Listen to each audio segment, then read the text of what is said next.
leyendo un libro de una enfermera, ¿sí? No es de este país, es de Ucrania. Dice que la persona se dedicó a tratar con personas que tienen un diagnóstico terminal y escribió un libro. Ese libro se titula Las 5 razones por las cuales una persona se arrepiente en 5 minutos de lo que no hizo antes de morir. Sígame. Y uno de esos principios dice que las personas, ella cuidaba a todas las personas y las atendía. Las atendía y todos les contaban sus cosas. Y ella escribió este libro y una de las razones que dice que las personas se arrepienten el no haber hecho cosas que por ahí soñaban, ¿sí? Se arrepienten de no haber hecho las cosas que ellos mismos querían, porque siempre hicieron cosas que los demás le imponían. Dice, yo no me arrepiento de no haber hecho tal cosa, yo me arrepiento de no haber hecho ese viaje, yo me arrepiento, había personas cristianas también, me arrepiento de no haber creído la palabra que en ese momento se me dio, y siempre arrepentimiento. Y en todo este tiempo yo pensé, me llegó a una conclusión, porque constantemente nosotros estamos escuchando cosas. ¿Por qué tenemos que llegar a algo terminal para darnos cuenta de algo? ¿Por qué siempre tenemos que esperar a lo último para darnos cuenta cuánto nos ama el Señor? Ayer en la reunión de jóvenes le hice una pregunta. ¿Qué pasaría si en este momento viene el Señor y te dice, este es el último día de tu vida, te vas conmigo? ¿Qué pasaría? ¿Saben qué pasaría? El orden de prioridades nuestro cambiaría. Valoraríamos más el tiempo, valoraríamos más a nuestros seres amados, valoraríamos más cosas que son ahora comunes, cuando son extraordinarias. El tiempo que tenemos, los hijos, la familia, la iglesia, Dios, tiene que ser nuestra prioridad. Siempre lo dejamos común. En otras palabras, lo común se vuelve extraordinario y lo extraordinario que queríamos se vuelve común. Entonces, ese libro me llevó a pensar mucho sobre nuestras situaciones cotidianas, lo que vivimos día a día, que nos olvidamos. ¿Por qué tiene que venir siempre un problema para que nosotros busquemos al Señor? ¿Me equivoco? ¿Me ha pasado? No me hagan contar. Sí, me ha pasado. Que no nos damos cuenta de buscarlo en el momento justo. Ahora lo estamos buscando. Ahora venimos a buscar algo. Y que lo que se lleva de hoy, tenemos una semana, porque nos reunimos una sola vez. ¿Saben que los chicos en la reunión de jóvenes empezaron a hacer algo que es sumamente, para mí, una de las mejores cosas que podemos hacer? Aprender, anotar, escribir. Porque todo lo que se diga hoy, todo lo que se dijo el domingo pasado, no nos vamos a recordar. Entonces, ¿cómo podemos retener algo en nuestro corazón si no lo memorizamos, si no lo guardamos en el corazón? El Señor nos habla todo el tiempo, pero todo el tiempo nosotros nos estamos olvidando. ¿Cuántas personas hay acá que creen que tienen un propósito? No, venga, no venga la mano levantada. ¿Cuántos creen que tienen un propósito de Dios? ¿Cuántos creen que tienen un propósito de Dios? ¿Saben cuál es la razón fundamental por la que a veces dejamos o nuestra fe empieza a menguar? Muchas veces nosotros como personas buscamos siempre respuestas. Respuestas al propósito, respuesta a esto. Y saben que cuando no las encontramos, creemos que no funciona. Muchas veces me ha pasado, creemos que la fe no funciona. Creemos que el Señor no funciona. Un ejemplo fácil. Algo funcional se vuelve disfuncional cuando no lo uso de la manera correcta. Si yo, mi fe, no la uso de la manera correcta, no va a funcionar. Si yo, mi propósito, lo uso de la manera que no tenga que ser usada, no va a funcionar. ¿Y saben qué se pierde? Hay algo que se pierde: el favor de Dios. ¿Qué es el favor de Dios? Muchos confundimos el favor de Dios, ¿saben con qué? Con que me vaya bien en todas las cosas. No quiere decir eso. Uno piensa que tener dinero, tener esto, que todo me vaya bien es el favor de Dios. No está hablando de eso. Un ejemplo de favor de Dios. Ayer iba con el auto y freno en un semáforo. Cuando miro, muchos coches. Había una persona en silla de ruedas, ¿sí? Pidiendo en el semáforo. ¿Saben qué es el favor de Dios? Es no mostrar indiferencia. No mostrar indiferencia. Favor de Dios significa caminar en propósito, pero propósito significa no para mí, sino para ayudar, sino para alentar. ¿Saben que esa persona le toco bocina, lo llamo y le digo, te admiro, le dije, te admiro por el esfuerzo. Estaba ahí mirando para arriba y cuando le dije eso, esa persona, ante la indiferencia, no es que se puso a llorar, se puso a reflexionar y después se puso a llorar. Me dice, ¿por qué me decís eso? Porque te admiro. Sos una persona verdaderamente que se para al frente en un semáforo bajo el sol, pidiendo, vendiendo. Sos un te admiro. Porque hoy nosotros, teniendo todo lo que tenemos, a veces no valoramos.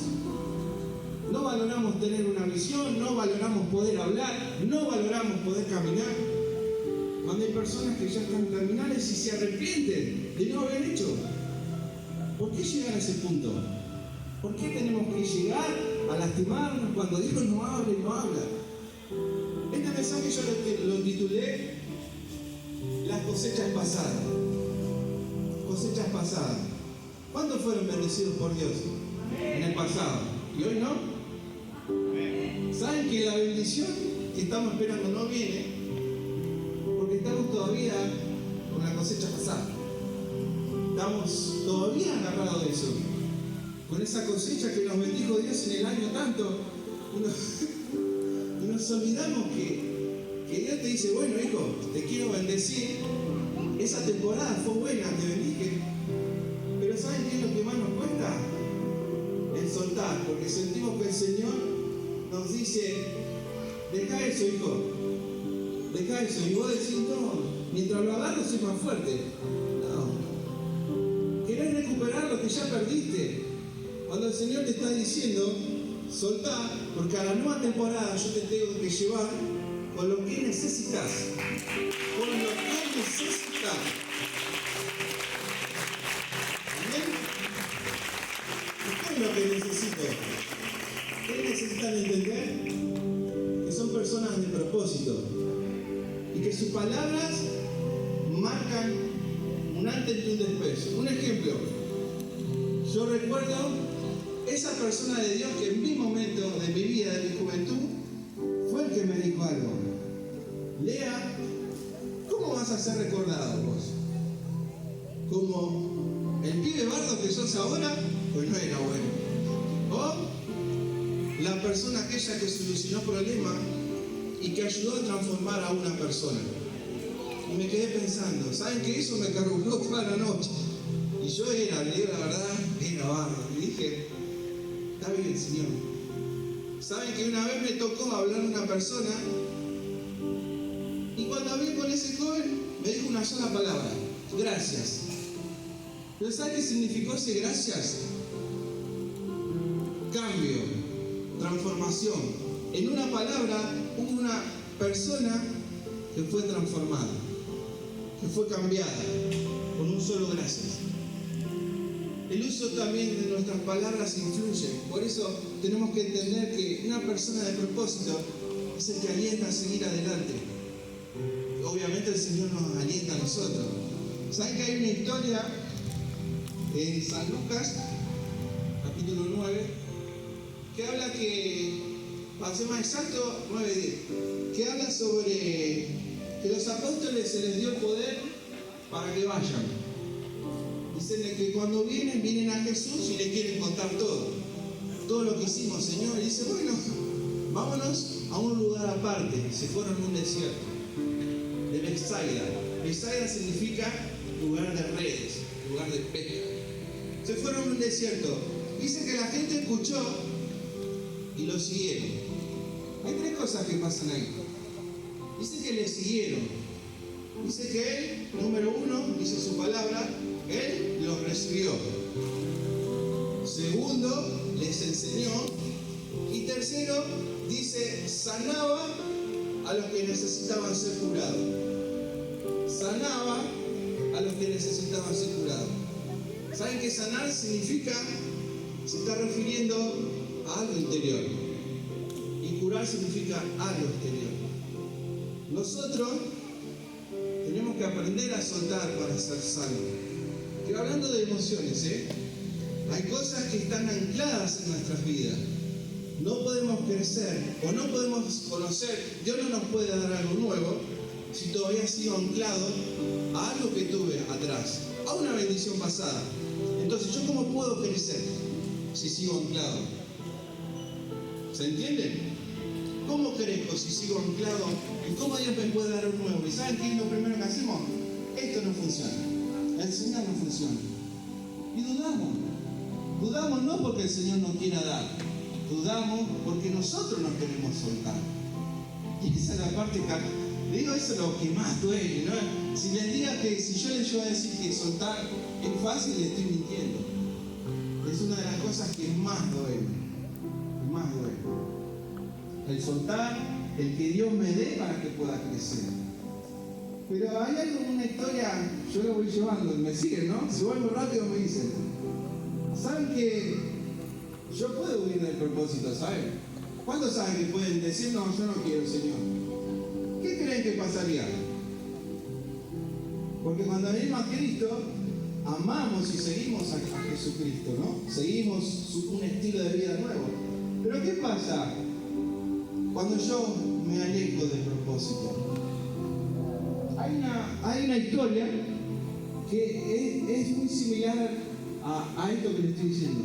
¿Cuántos conocen a Jonás? No a Jonás ese que contó la historia de Disney y de Pinocho, no. A Jonás el de la Biblia. El que dice, vino mi palabra y lo primero que hizo se levantó y huyó. Lo primero que hizo, porque le dijo, levántate y ve a Nínive y predica contra ella. En otras palabras le dijo, andá, levantate, aprende el idioma y predica contra ellos. Yo me imagino Jonás, habrá tenido en ese momento una persona, una esposa, y le dice, che, mirá, me habló el Señor y me dijo que vaya a un lugar donde esa ciudad no era buena. Se fue en vez de ir para Nínive, se fue para Tarsis. Geográficamente se fue. En vez de irse a Nínive, que estaba a 900 kilómetros al este, se fue 4.000 kilómetros lejos del propósito de Dios. Pero él iba a tener su encuentro. Les voy a decir algo. Saben que cuando usted se aleja del propósito, présteme atención. Quiero que lo tome con los oídos espirituales y que Dios le dé la revelación para poder entender esto. ¿Sabe que cuando usted se aleja de su propósito, usted puede llegar, subirse a una barca y los que estén con usted se pueden hundir? Por favor, entiéndalo de la parte del Señor. Cuando yo subo una barca y no estoy haciendo las cosas como Dios quiere y yo me alejo, se levantan las tempestades. Dice que la barca violentamente partía la nave. Y los que estaban con él aclamaban a su Dios. Pero dicen que él estaba durmiendo. ¿Qué quiere decir esto? Este es un principio que quiero que tome. Cuando usted suba a su barca, estén con usted lo suyo, tenga en cuenta que tiene que conocer hacia dónde va y conocer lo que Dios quiere hacer con usted. Porque saben que una de las cosas, cuando se aleja el favor de Dios, se levantan tempestades. Es más fácil para mí decir, no, conozcan el propósito y sigan adelante, pero yo les tengo que decir esto. Se levantó una tempestad y la barca se hundía, y todos los que estaban con ellos, dice que tiraban cosas igual, soltaban para que la nave se mantenga a flote. ¿Saben que la historia también de Pedro tiene otro mensaje? Cuando Pedro estaba en la barca, estaba con los discípulos. Se levantó gran tempestad y decían que venía Jesús caminando sobre el agua. Hay unas cosas importantes ahí. Dice que Pedro le dijo, manda que yo vaya. Y él le dijo, ven. ¿Sí? Estaban todos los discípulos. Él descendió, empezó a caminar y se empezó a hundir. Vino Jesús, lo levantó y lo llevó a la barca. Y cuando Jesús entró a la barca, la tempestad se calmó. La tempestad se calmó. ¿Qué le quiero decir? Usted tiene dos opciones. ¿Sí? O se arriesga como Pedro, o se sujeta a la barca hasta que la tempestad pase. O me arriesgo a caminar en fe y creerle en el propósito que Él puso en mí, o me sujeto a la barca y que se tambalee hasta que todo pase, creyendo que algún día va a pasar. Pero ¿saben cuál es la diferencia de Pedro? Que Jesús jamás, de lo jamás, nos va a soltar la mano. Porque estoy caminando, denle al Señor un aplauso, ¿sí? Para el Señor. Y mientras usted camina, Jesús siempre me va a sostener. ¿Y qué pasó con los otros discípulos? Yo prefiero ser el que se arriesga y no se queda en una barca con tempestades y decido creer, me lanzo. Dice que cuando Jesús vino a la barca con los discípulos, la tempestad se calmó. ¿Sabe qué le quiero decir? En otras palabras, dejemos que Él venga a nuestra barca. Pero hay un principio. Yo tengo que ir hacia Él, no esperar que Él venga hacia mí. Pero tengo que caminar en medio de la tempestad. Suena fácil, ¿eh? Suena fácil. Yo me imagino, dice la escritura que relata que las olas se movían, que yo me imagino a Pedro diciendo, ¿qué hago acá? ¿Qué hago acá? Y eso es lo que tenemos que hacer. No esperar que Él venga, sino ir hacia Él y Él me va a traer de nuevo hacia mi barca. Y la tempestad va a calmar. ¿Qué le quiero decir, mi hermano? Que es fundamental conocer para qué Dios nos llama. Muchas personas andan en la vida buscando esta respuesta. ¿Cómo sabes, Lea? Porque todo el tiempo estamos hablando con personas. Todo el tiempo estamos hablando con personas y no encuentran un sentido a su vida. Porque el único sentido la da encontrar para qué Dios me llamó. Yo puedo estar haciendo algo hoy y no es lo que Dios me llamó. Y no me va a funcionar. Por eso yo hago hincapié que tenemos que conocer para qué Dios me llamó.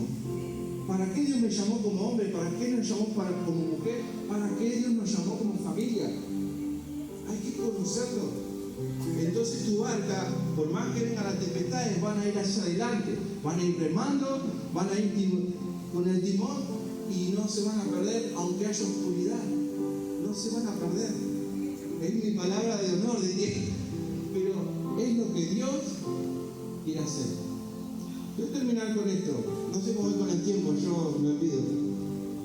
Quiero terminar con esta historia. Y yo la tomé para mi vida.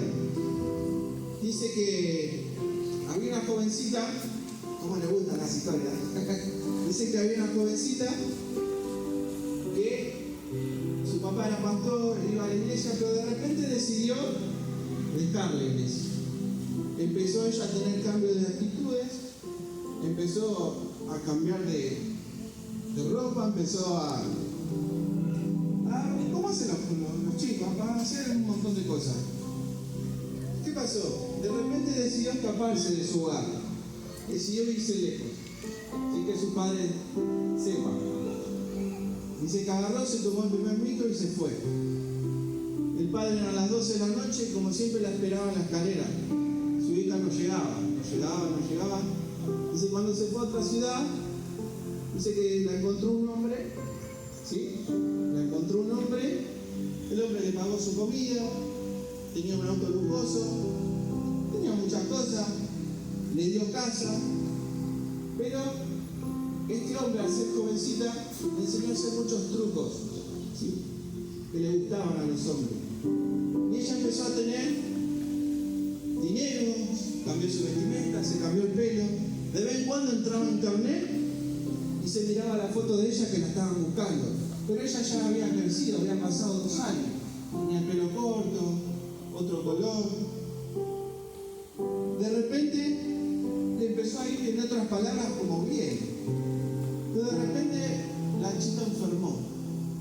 Y ya su jefe andate de acá porque estás afectado. Real la historia, realmente. La echó a la calle sin nada. Dice que ella mientras buscaba, ¿saben qué buscaba? Cuando estacionaba un auto, tirarse a dormir bajo el motorcito para que le dé calor.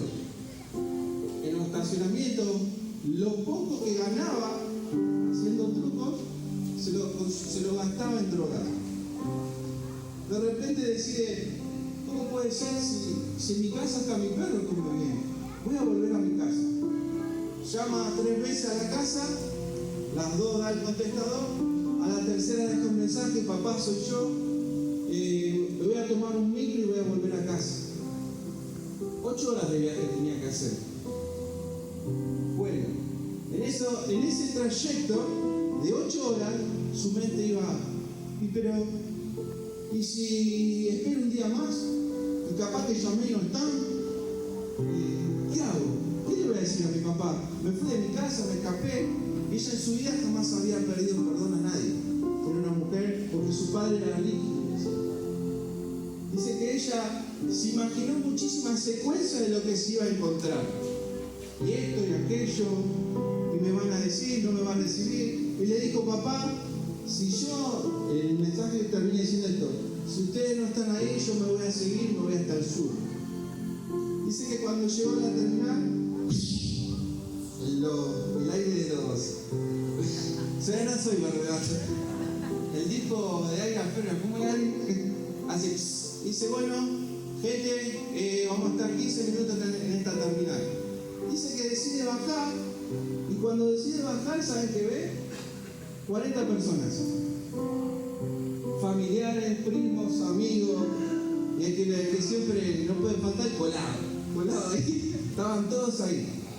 Su padre, su madre. Dice que cuando se baja, antes de bajar se limpia la pintura del labio, se cambia la vestimenta, baja y ve a todos. Lo ve al padre y el padre va corriendo. La abraza y dice, papá, basta hija, dice, basta. No quiero escuchar eso, ya va a haber tiempo porque en casa te está esperando una fiesta con un gran banquete. Con un gran banquete. Y saben que después lo entrevistan al padre y le dicen, ¿por qué hizo lo que hizo? Y saben que le dijo, estas son las palabras del Señor para ustedes, como fue para mí.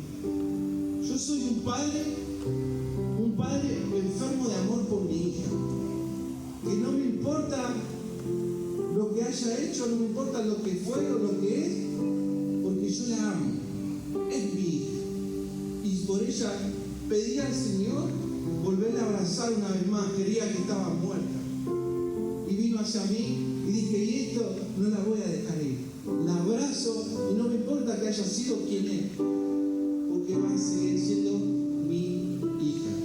Es mi hijo, es mi niña y siempre va a ser mi niño. Esas son las palabras del Señor para nosotros. Somos sus niños.